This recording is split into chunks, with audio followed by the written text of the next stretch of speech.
10 juin 1923. Le rôle de victime et ce que signifie en être dépossédé. Pour vivre dans la divine volonté, la porte d'entrée est l'humanité de Jésus.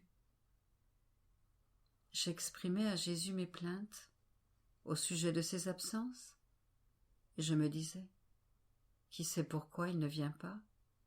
Et si c'était vrai, comme il me l'a laissé entendre quelquefois, qu'il ne vient pas à cause des châtiments, puisque, vu l'état de victime dans lequel il me maintient, s'il vient pour me communiquer des souffrances liées à cet état, il sent ses bras se briser.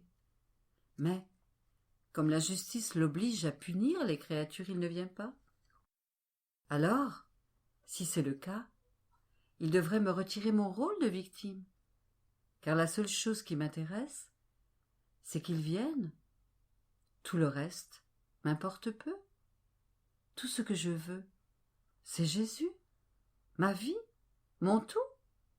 Tout le reste n'est rien pour moi. Tandis que ces pensées, parmi d'autres, occupaient mon esprit, mon doux Jésus, bougeant en moi et plaçant son bras autour de mon cou, me dit « Ma fille, qu'est-ce que tu dis? Te retirer ton rôle de victime?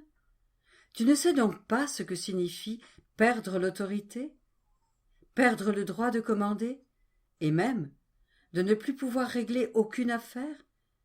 La personne qui occupe un poste de commandement a aussi un pouvoir de décision. Prenons l'exemple d'un juge. Il peut juger, il a le droit de condamner et le droit d'absoudre. Même s'il n'exerce pas ce droit pendant des jours et même des semaines, faute d'affaires à juger, il touche néanmoins son salaire. Il conserve tous ses droits, et lorsque des gens coupables ou innocents se présentent, comme il occupe son poste de juge, il peut alors soutenir leur défense ou les condamner. Mais s'il a été déposé, il a perdu tous ses droits et ne peut plus siéger. Il en est ainsi pour tous les autres postes de commande. Par conséquent, accepte mes absences occasionnelles, plutôt que vouloir être relevé de tes fonctions. Sinon tu perdrais même le droit de partager une partie de mes afflictions.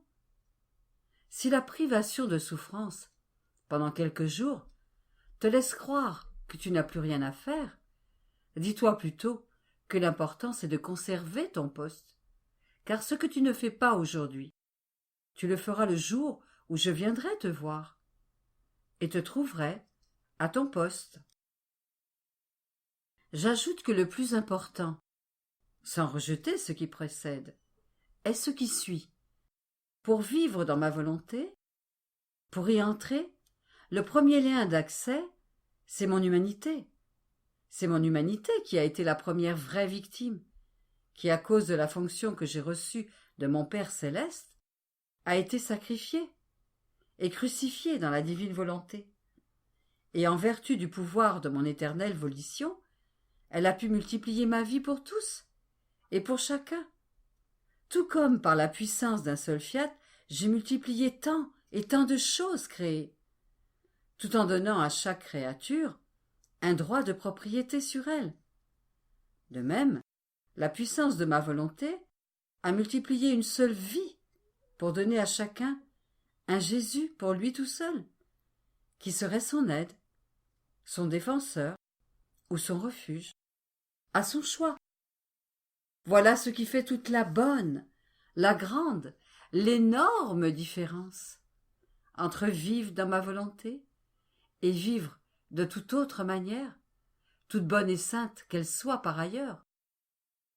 Cette différence, c'est la capacité offerte à la créature qui vit en elle de multiplier chacun de ses actes par le facteur qu'elle choisit, afin que son acte, unique, serve à autant de personnes qui voudront en profiter. Maintenant, si je te relevais de tes fonctions, non seulement cesserais-tu de jouer mon rôle sur la terre, puisque tu ne serais plus dans mon humanité laquelle, malgré tous les bienfaits qu'elle a apportés à l'homme, n'a pas renoncé au protocole de ma justice, chaque fois que je devais le punir, bien malgré moi. Mais, puisque tu serais privé de ton lien avec moi, tu ne pourrais plus vivre dans ma volonté. Tu perdrais ton autorité, tes actes deviendraient de simples intentions. Et lorsque tu dis avant chacun de tes actes, mon Jésus, dans ta volonté je t'aime, je te bénis, je te remercie pour tout, je suis désolé pour chacune de mes offenses, etc. Ces actes ne voleraient plus au-dessus de tous les autres actes humains pour se substituer à eux, et ton amour ne remplacerait plus l'amour que les autres créatures devraient me donner. Tu ne pourrais plus suivre tous mes actes présents dans ma volonté. Tu serais coupé de moi. Tes actes seraient tout au plus des vœux pieux qui produiraient un peu de bien, mais ne seraient plus des actes pour tous, qui donnent la vie et qui sont chargés de la puissance de notre volonté créatrice. Et pourtant, combien de fois m'as-tu dit, Jésus, puisque tu m'as invité à vivre dans ta volonté, ne m'oublie pas. Permets que je m'unisse à toi pour suivre les actes de la création, afin de te récompenser pour l'amour que tu as mis dans chaque chose créée, que je suive aussi tous les actes de la rédemption, ainsi que les actes de la sanctification, que partout où sont présents ces actes, je puisse te récompenser avec les miens. Et maintenant, tu voudrais que j'oublie tout ça? Après ces paroles, je restai confuse et muette. Que le bon Jésus fasse selon son bon plaisir, et que tout soit pour sa gloire.